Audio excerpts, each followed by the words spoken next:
Председателите на Соединетите Американски држави и на Иран, Доналд Трамп и Масуд Пезешкијан, ставија подпис на договорот за прекин на војната на Блискиот Исток, со кој Исламската република се согласи да го елиминира својот збогатен ураниум во замена за значително леснување на економските санкции. Трамп го потпиша меморандумот за разбирање за време на свечената вечера во дворецот Версај по завршувањето на самитот на групата Г7 во присуство на францускиот претседател Емануел Макрон. Што туку го потпишав. Иранската државна телевизија емитуваше фотографија од председателот Масуд Пезешкијан како потпишува првичен договор за завршување на војната.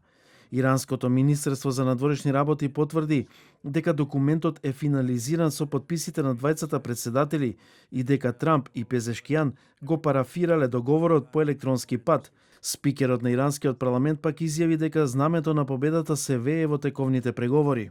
Разликата меѓу преговорите сега и претходните периоди е што денес на теренот постои знамето на победата, што и непријателите и пријателите го признаа. Договорот со 14 точки има цел да стави крај на конфликтот што почна на 28 февруари меѓу Соединетите Американски држави, Израел и Иран, а кој доведе до ракетни и беспилотни напади низ регионот и сериозно нарушување на пловидбата низ Ормудската теснина. Како прв чекор од договореното, Иран веднаш ќе отвори Ормудската теснина за меѓународен сообраќај, додека САД ќе укинат поморската блокада за иранските пристаништа. Според текстот на договорот, Вашингтон ќе ги замрзне санкциите за продажба на иранска нафта веднаш по потпишувањето, а целосното укинување ќе следува доколку во рок од 60 дена се постигне траен договор.